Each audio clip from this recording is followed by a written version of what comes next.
I just realized what time it is. I'm sorry we're late. Good afternoon. Today we're going to talk about our efforts to trace COVID-19 clusters across the Commonwealth, launch a new public awareness campaign to remind folks about the importance of wearing face coverings and masks. But before we go there, I do want to spend a minute talking about the Commonwealth's commitment to local aid and funding and providing clarity for municipalities with respect to their budgets. Obviously, we're working to fully understand the impact of COVID-19 and how it will affect the Commonwealth's own fiscal situation. That's caused delays with respect to the release of a final and full fiscal 2021 budget. However, we do know that cities and towns rely on the state's budget so that they can have clarity with respect to state aid for schools and other general government services at the local level. And that's why yesterday we announced that for fiscal 21, our administration and the legislature are committing to providing cities and towns no less than the fiscal year 20 level of funding for unrestricted general government aid and school aid funding. This funding commitment also provides an additional $107 million in Chapter 70 aid compared to fiscal 20. This agreement, in addition to the federal aid dollars distributed to all cities and towns, adds up to well over $1 billion in new funds to ensure schools can fund the changes that they need to make to teach kids this fall. All in, this will more than fully fund the Year 1 Student Opportunity Act that we filed back in January. And despite the almost unprecedented fiscal challenges that we all face, we're all committed to continuing our historic support for local communities and schools, and we look forward to working with our colleagues in the legislature once the dust settles at the federal level to produce a final budget here in Massachusetts for state government. With respect to our daily update on tests, yesterday DPH reported test results for over 12,000 individuals. That brings the total number of tests that have been administered in the Commonwealth to over 1.5 million. There were 304 new positive cases reported, and like Wednesday, the number of cases appeared slightly higher yesterday because there was a delay in the reporting to DPH from a large hospital group. DPH has assigned these positive test results to the appropriate date of the test retrospectively. In total, there have been 109,400 cases of COVID statewide. The 7-day positive test rate averages at about 2%. That percent positive rate is slightly higher and has increased over the last few days, going from about 1.7% to now 2%. We're obviously monitoring this closely, but simply put, it's a reminder to us all that COVID's not taking the summer off and we must all respect the virus. 367 patients are hospitalized for COVID-19, and of that, 55 are in the ICU. The 3-day average number of patients hospitalized is down about 90% since the middle of April. And currently 4 hospitals are using surge capacity, but it's not related to COVID. For the most part, the people of Massachusetts have done the right things over the past couple of months, wearing face coverings, social distancing, staying home, limiting gatherings, practicing good hygiene, and washing their hands. Businesses and communities have gone to great lengths to follow the sector guidance that was developed by the Reopening Advisory Board that was chaired by the Lieutenant Governor, and have found safer ways to operate after being closed for months. Because of the diligence of every resident in Massachusetts, we've driven down transmission rates and hospitalizations, as I said before, by 90% plus. In June, we were reporting between 10 and 12 positivity rates for testing. Currently, we're hovering around 2%, up from 1.7% several weeks ago. This has been made possible by the collective efforts of everybody here in Massachusetts. But COVID does not follow any rules. We should not and cannot let our guard down until there's a treatment or a vaccine. Look no further than other states that have seen dramatic increases in new cases with uncontrolled outbreaks. We do not want to see that happen here. Now, we say that recognizing and understanding the importance of socializing and seeing friends after so many months of staying home and socially distancing. But recently, we've seen disturbing reports of large gatherings where people are letting down their guard, not wearing face coverings, not socially distancing, and giving the virus the opening that it relentlessly seeks to spread. Unfortunately, these gatherings are resulting in new COVID case clusters and ramping up the spread of the virus. As I said before, our daily data report's been showing a slight increase in COVID cases. These lapses in judgment, these missed opportunities to keep the door that we all work so hard to close shut, are contributing to a slight but important rise in positive cases here in Massachusetts. Some of the cluster incidents that are being investigated by the Department of Public Health include a large lifeguard party in Falmouth, a house party in Chatham, an unauthorized football camp in South Weymouth, a high school graduation party held in Chelmsford, and a large house party in Rentham. Just yesterday, we heard about a 90-person prom party that was held in Cohasset that's now being investigated, also as a possible cluster. These gatherings were planned by both adults and young people and demonstrate an at times unwillingness to accept the fact that this virus is extremely contagious and in many cases invisible as it spreads. We've said many times before that a significant portion of the population that gets infected by COVID will not show symptoms, but they can and often do pass the virus on to others who do get very sick and in some cases die. Anecdotal evidence in Massachusetts makes clear that this has happened a lot over the course of the past 4 months. Another gathering that was in the news this week was at Bay State Health Systems, where people got lax about wearing coverings in the break rooms. Now they're dealing with dozens of cases. There was also a party on a private boat in Boston Harbor that's currently also under investigation as a cluster by the Department of Public Health. After battling COVID for months, our healthcare experts know that transmission is more likely in very large groups, where people aren't wearing face coverings or socially distancing.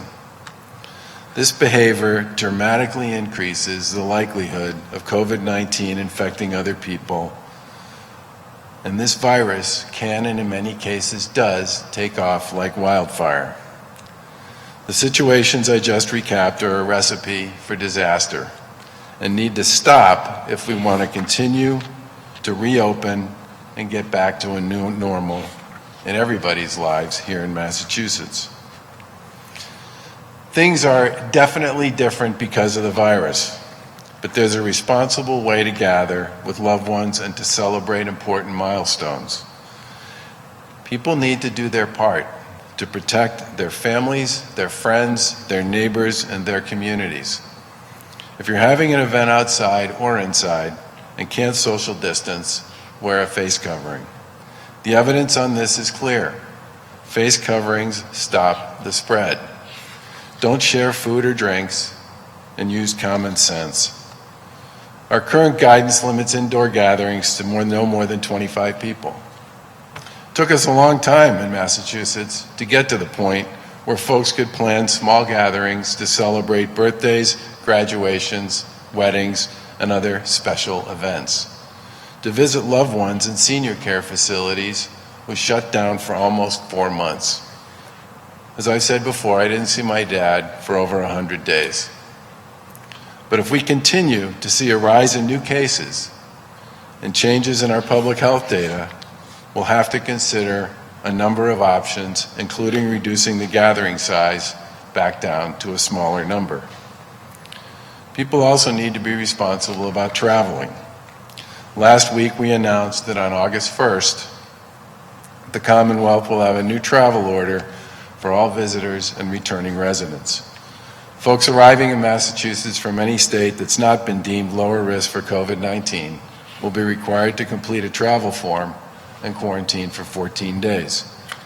People do not have to quarantine if they can produce a negative COVID-19 test that was taken within 3 days prior to their arrival.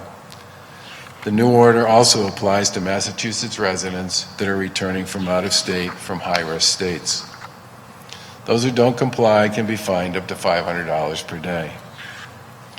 Please visit mass.gov/MAT Traveler for more information. We all have a role to play in being vigilant about observing these common sense precautions. When clusters come up, the Department of Public Health works closely with the local boards of health and our community tracing collaborative to identify, investigate, and follow up with potential contacts. DPH is available to provide additional support to local health departments, and if they need more resources, they can make it happen, such as help with testing and tracing support.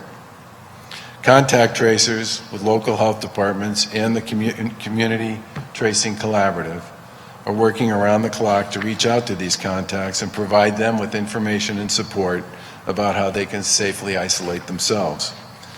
As of this week, almost 141,000 cases and contacts have been connected with either the local Board of Health or with the Community Tracing Collaborative. Contact tracing has been critical to helping to mitigate the spread of the virus as we identify clusters, because we can then get in touch with folks before they transmit the virus to others. This is a reminder to everybody that if you get a call from the Tracing Collaborative or your local Board of Health, please answer the call and work with the contact tracers, because that is an incredibly effective way to stop the spread. But the best way to deal with a cluster is to not have one in the first place. Businesses are open, the weather is good, go outside, enjoy yourself, and do the things you know you have to do to slow the spread. Honestly, it's really as simple as that. We want to continue to be able to safely open the Commonwealth. And so far, our employer community and their employees have been incredibly good about following the rules and the guidance. But we'll not be able to continue to reopen Massachusetts if people can't maintain the same discipline that they bring to work in their private activities. Clusters from private parties are still clusters. You can't turn them off when you're at work.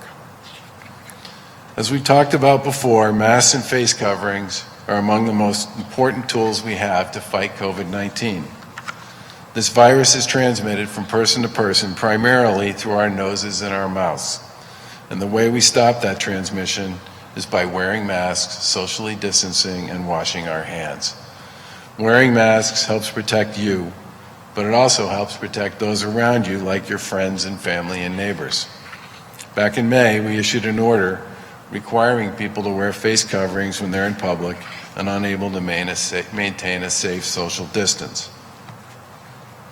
We've been pleased that since then the people of Massachusetts have done their part by wearing face coverings. But if we want to prevent clusters from popping up in the future, we need to ensure that everyone continues to do their part by wearing masks when they're in public or when they can't socially distance. And that's why today we're launching our #MaskUpMA campaign. This effort will continue our work to remind the people of Massachusetts to wear face coverings to help stop the spread of COVID-19. The campaign will consist of social media testimonials, an updated PSA from the Department of Public Health, and a website, www.mass.gov/maskup. This morning we launched our first video testimonials from the Lieutenant Governor and from me. We're also joined today by the Red Sox mascot, Wally the Green Monster, who checked in from Fenway Park. He was also wearing a mask. We're going to show some of these videos today, and in the coming weeks we'll build on this effort with other partners. Residents are also reminded to go to www.mass.gov/maskup for best practices and multilingual resources about wearing masks. Together, we can all do our part to keep our friends and family safe and healthy. And we must. Thank you.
So funny to see him without a crowd. Questions? How high does the positive test rate have to go to trigger you to reduce gathering sizes or roll back other reopening? Well, we've talked before about the fact that we wanted to get below 5%. That was our original goal. But obviously, we exceeded that over the course of the past few weeks. And I think what I would say at this point is it's going to depend on a confluence of elements associated with the things we look at. But from our point of view, we've seen troubling clusters developed primarily as a result of not so much the reopening of the Commonwealth's economy, but related to issues associated with private recreational behavior.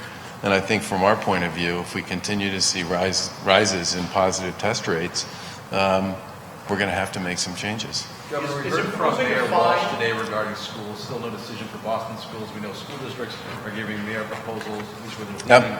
And then August 10th, another said, but for parents trying to plan in September, when will a decision be made for when the students may go back, if they're going to go back in person? Yeah, well, I think part of what we tried to do here was, first of all, make sure that people had clarity about resources. And we think at this point with this announcement today, admittedly it's late, but to some extent we've been playing a difficult hand driven by a lot of issues with respect to how we could put our data out with respect to funding for local communities and schools. But at this point, you're talking about a situation where cities and towns are basically being guaranteed through that local aid agreement and the federal money that's come through associated with the Corona Relief Fund, that cities and towns and schools are going to have more resources available to open schools in the fall than they would have had under the Student Opportunity Act. So that's like big question number one. Big question number two is the guidance. Most of the guidance that's been developed by the Department of Elementary and Secondary Education has been developed both in conjunction with the public health community, the infectious disease community, also with the experience that's been had by other school districts, both in the U.S. and around the world, that have opened and demonstrated successfully that they can reopen. And obviously, as we've said many times, we've been doing this in conjunction with our own pediatric, public health, and child welfare communities here in Massachusetts, all of whom have expressed a desire to see kids get back. What DESE put out was a recommendation that communities submit 3 options: a full reopening option, a hybrid option, and a remote option, based on the idea that school year is a long time, and it would be good for school districts to have each of those options something they thought about and planned for, depending upon what the actual facts on the ground are for them over the course of the year. But I think we want to see kids get back to school, because all the evidence is that it can be done safely, and that for many kids it's a really important part not just of their educational development, but also of their social and their cultural development. And the final thing I'll say about that is, every teacher I ever had when I was growing up always said, you probably won't succeed at something if you don't try, which was advice I've never forgotten.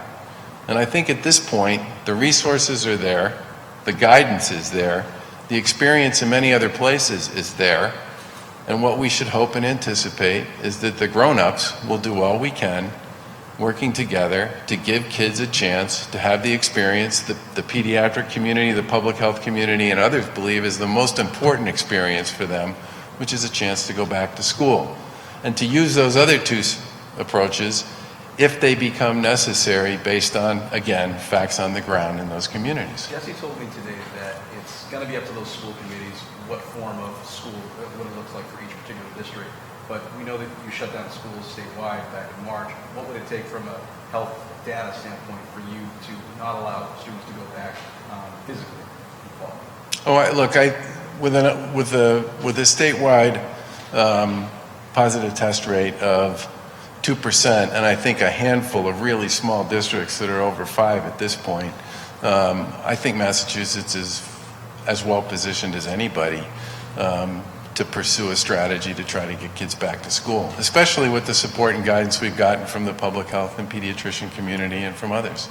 Governor, so putting a fine in place an option for not wearing a mask mask in public? Is that something that's in your toolbox that you might be able to go to? Or sanctions for groups that might put on a football camp or a prom or anything like that? Are there those kind of So under the order that we issued back in May on face coverings, we basically gave local communities, who for all intents and purposes are in much closer regular contact with respect to what's going on in their communities on this, we gave them the authority to issue a fine up to $300. Governor, local boards of health states say they do not have the manpower to enforce new travel orders.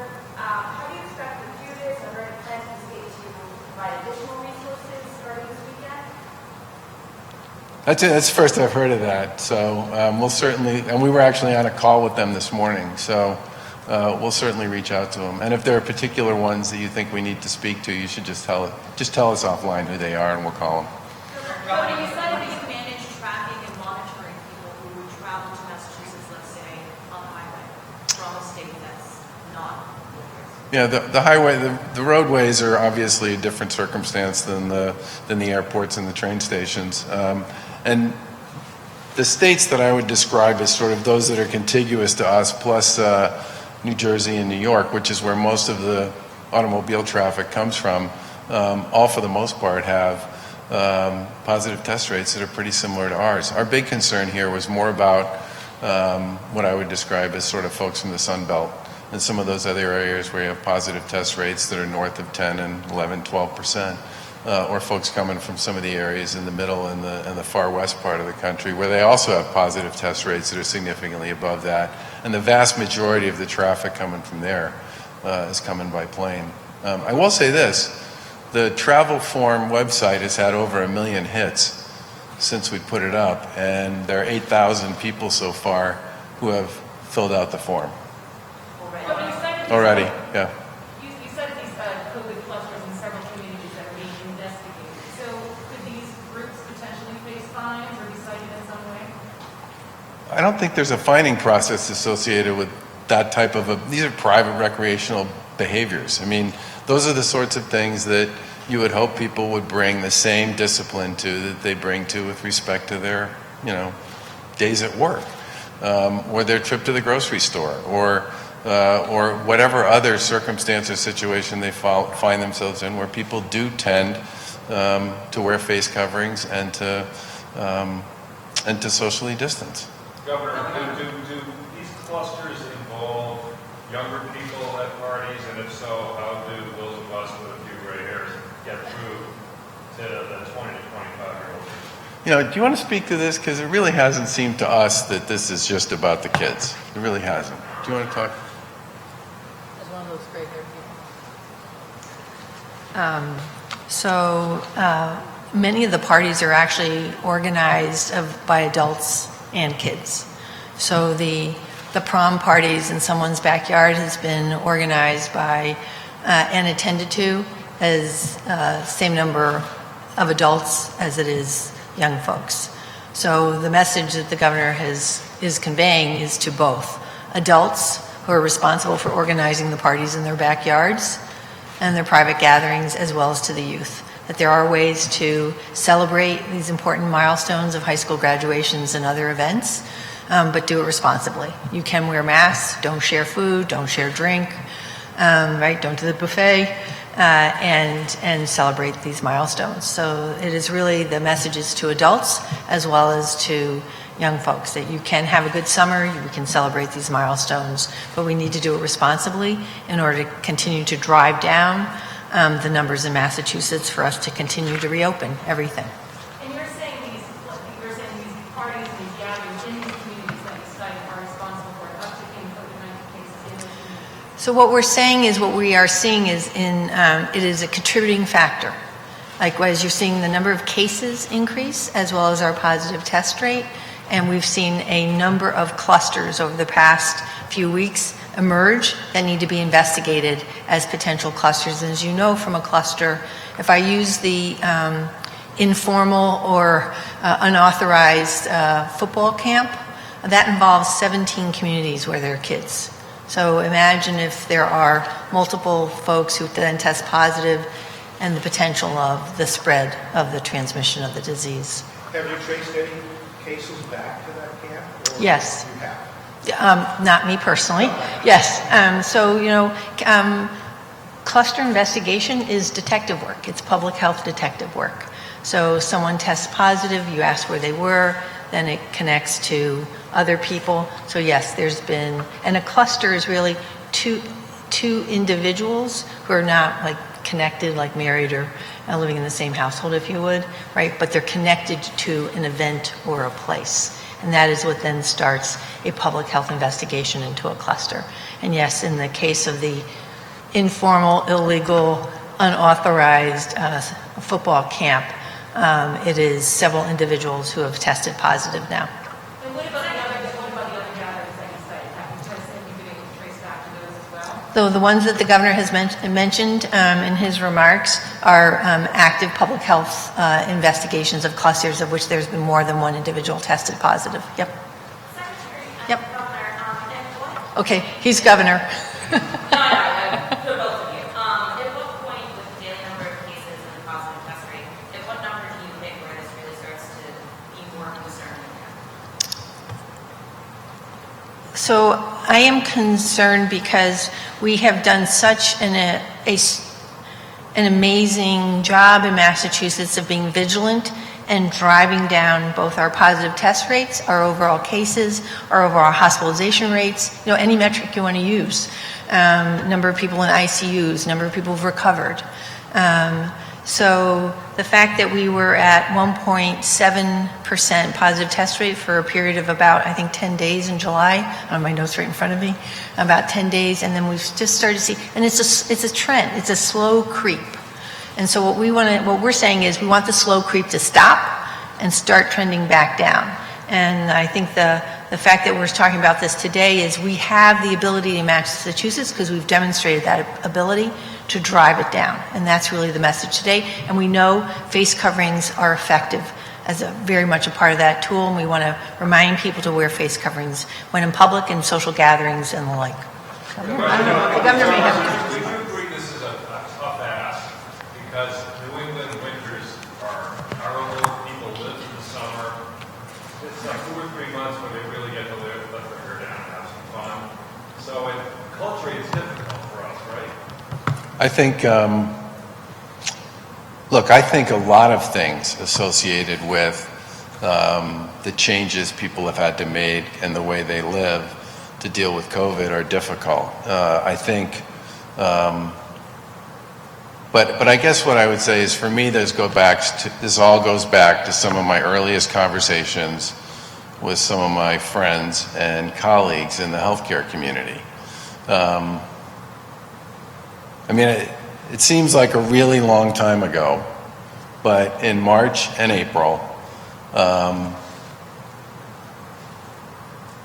without the kind of knowledge they have now about how to manage people who are dealing with COVID, without the kind of gear that we eventually, working with them and with others, found and got them to deal with this, without the kind of experience set with regard to how they were going to deal with how they moved their staff around and how they dealt with infection control and all the rest inside their own institutions. Our healthcare community, buckled up every day, many of them working in double shifts in some cases, to find a way to try to save and protect as many people as they possibly could under incredibly distressing and difficult and challenging circumstances. And when I talk to any of those people now, they say, I am so grateful that Massachusetts finally got to the point where we could actually catch our breath, figure out what our staffing models needed to look like, actually maybe have a day off once in a while, and not spend every moment of every day worrying about how many people I was going to have to try to save or lose when I came to work. And for those people, this whole question about how much we collectively are willing to do to keep ourselves and our neighbors and our friends healthy is a big benchmark. Because if this whole thing goes south, It's going to land on them. And they're the ones who just finished helping us dig out under really trying circumstances. So as I sit here and I think about, the difficulties associated with not being able to see my dad, I mean, I haven't had a meal with my dad in 5 months. There are rules here, and, and a lot of them are a pain in the neck. I just saw the folks in New Bedford canceled the Blessed Feast of the Sacrament, which is one of our all-time favorite events. But this kind of stuff, sports events without fans, what is that? Okay? But the bottom line here is the ask for the people of Massachusetts, so that all your friends who work in the healthcare world can maintain an ability to deal with all the things that they deal with in addition to COVID is a pretty small one.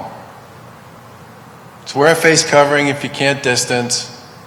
Use your head about sharing food, drink, and all the rest. Respect the virus. And don't do the large gathering, close contact things that create super spreaders and clusters. So that people can work, pay their rent and their bills, and our healthcare community can sort of find its way back to some semblance of being able to juggle the stuff they normally used to do and their COVID cases. I mean, we've had a lot of people, both of us, all three of us, in conversations with folks in the healthcare world who talk about how much more they can do for people who are dealing with COVID now, A, because they know much more, but B, because they're not under siege. And not struggling just to figure out, how to find beds for people or equipment for them or the right staff.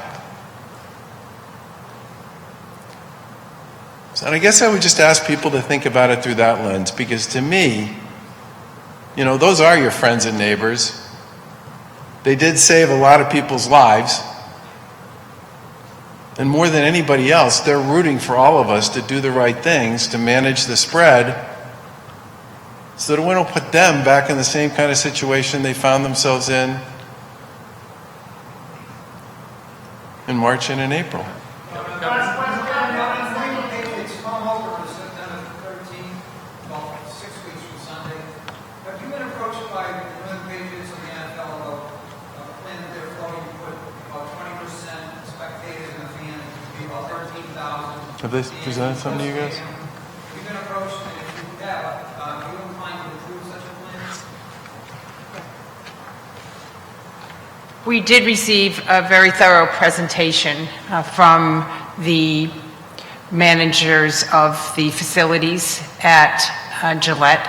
It is a comprehensive plan. It's obviously unique and never been done before, and it's under review by our reopening board. A question about Holyoke and kind of go there's been a bit of a relapse out there. One patient and staff have tested positive. Are you going to be checking other healthcare facilities about these relapses? We're actually doing a lot with that. And why don't you just go ahead and speak to it?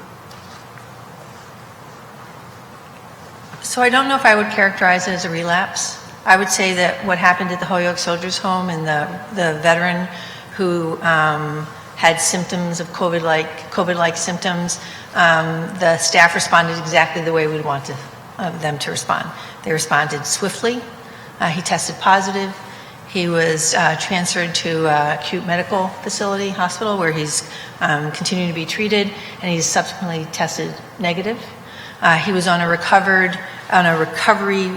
unit, so individuals who had tested positive are on a designated unit for people who had tested positive and the like.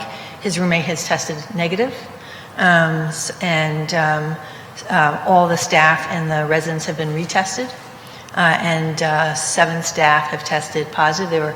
they were asymptomatic, and they were all at home until such time that they test negative, or the days elapsed. So I wouldn't say it was a relapse, but it is a reminder that COVID, it remains with us in the Commonwealth of Massachusetts.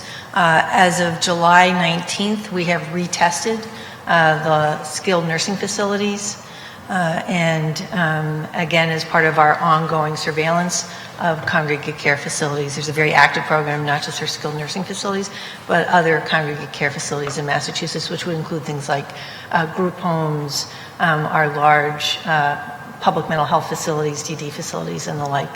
So there's an active surveillance program going on. Governor, could I ask you about some time ago when we were in the thick of it, you were talking about 45,000 tests a day right now. And Capacity to do 45,000. But I thought then you said we're going to do 45,000. No, I said I hope I said, if I didn't say it, I should have. We wanted to have capacity to do 45,000. Do we have that capacity? So we could be doing 45,000 tests a day right now.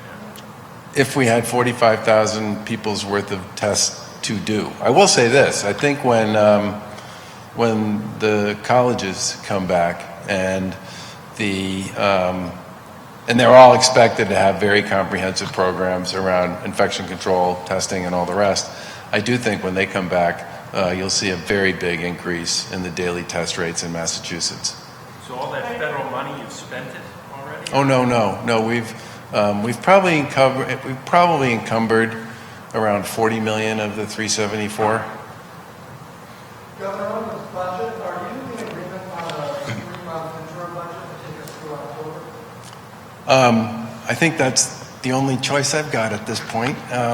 What I would say is that the legislature, I understand the legislature's concern about not knowing what the feds are going to do, and the feds in this particular situation are a really big footprint in how this all plays out. That's why I'm glad we did the local aid piece for cities and towns, so that people know at least that and can take the Federal CARES Act money, some of the direct funding that they got for a variety of different things, plus the unrestricted government general aid money, plus the Chapter 70, and put that into a package and say, okay, now I know what I've got when it comes to state and federal resources in the big buckets on a go-forward basis. But I think the bottom line is the legislature really wants to see what is going to happen in Washington before they sort of put the final ink on what they would like to see as our FY21 budget. And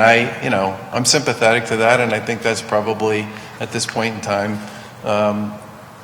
the best we can do if we want to do something that's reasonably accurate. Thanks, everybody. I have not signed it, but it's going to get signed. Yeah.